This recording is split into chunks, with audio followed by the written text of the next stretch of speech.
নমস্কার বন্ধুরা, আজ চলে এসেছি দারুণ একটা নিরামিষ পদ নিয়ে। ছোলা দিয়ে থোর ঘন্টর রেসিপি। থোর সম্পর্কে আমরা সবাই জানি। থোর হলো কলা গাছের কাণ্ড, যা খুবই পুষ্টিকর ও স্বাস্থ্যকর সবজি। এখানে আমি দুটো থোর নিয়েছি। বাজারে আপনারা এরকম সাইজের থোর কিনতে পেয়ে যাবেন। আমি সেরকমই দুটো থোর নিয়েছি। এবার ছুরি দিয়ে থোরের দু সাইড সামান্য কেটে নিয়ে উপরের খোসাগুলো ছাড়িয়ে নিচ্ছি। আপনারা খোসাগুলো পিলার বা বটির সাহায্যেও কেটে নিতে পারেন। এইভাবে ভালো করে খোসাগুলো ছাড়িয়ে নিয়ে জায়গাটাকে পরিষ্কার করে নেব। এরপর গোল ও পাতলা করে ছুরির সাহায্যে থোরটাকে কেটে নেব।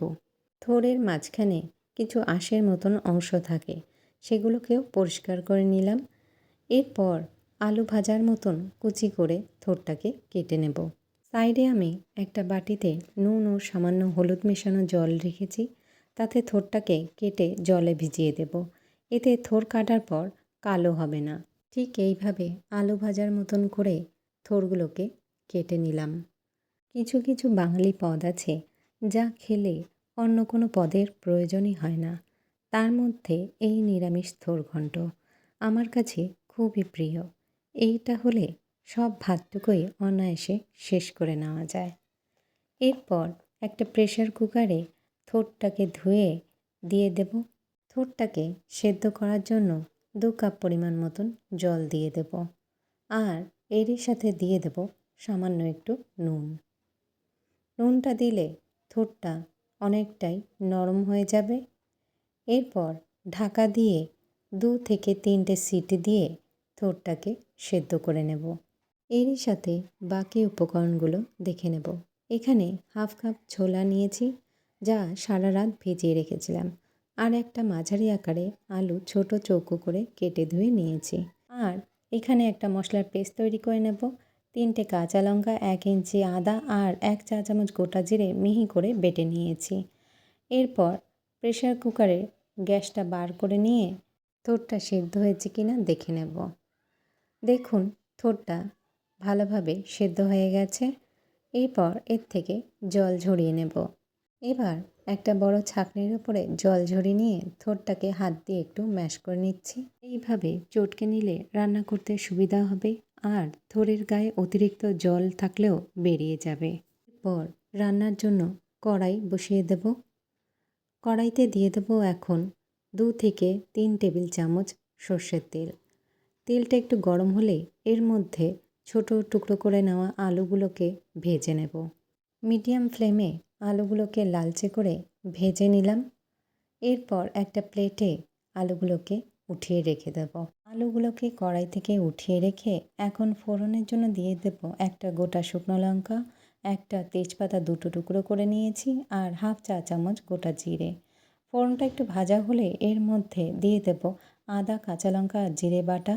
সামান্য একটু জল দিয়ে ভালো করে মশলাটাকে কষিয়ে নেব কিছুক্ষণ। এই সময় ফ্লেমটাকে মিডিয়ামে রেখেই মশলাটাকে কষিয়ে নেব।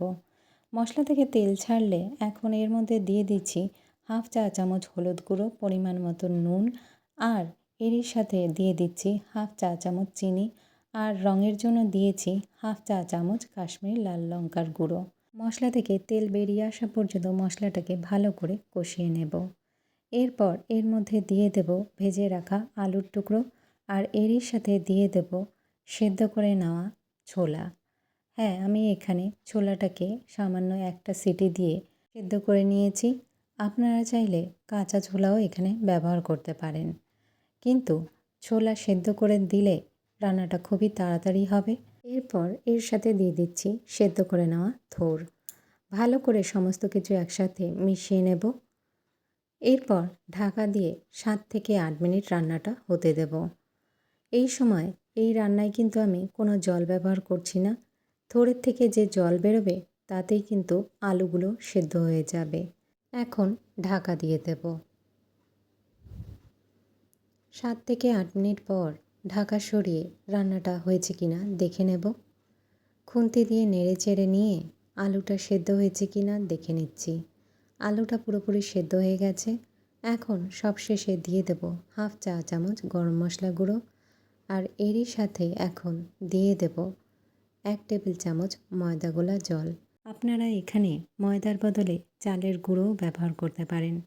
এতে কিন্তু থোড় ঘন্ট আঠালো হয় আর খেতেও কিন্তু দারুণ লাগে। এখন ভালো করে মিশিয়ে নিয়ে সবশেষে দিয়ে দিচ্ছি 1 চামচ ঘি। ঘিটা কিন্তু অবশ্যই এই রান্নায় ব্যবহার করবেন। এতে কিন্তু থোড় ঘন্টটা কিন্তু দারুণ লাগে খেতে। এরপর আর কি, গ্যাস ওভেন অফ করে দেবো আর গরম গরম ভাতের সাথে পরিবেশন করব এই নিরামিষ থোড় ঘন্ট।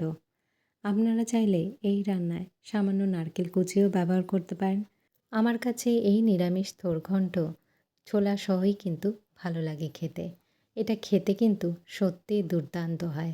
এখন একটা প্লেটে উঠিয়ে নিচ্ছি আর গরম ভাতের সাথে পরিবেশন করব। আপনারা অবশ্যই বাড়িতে একবার হলেও ট্রাই করে দেখবেন। নমস্কার।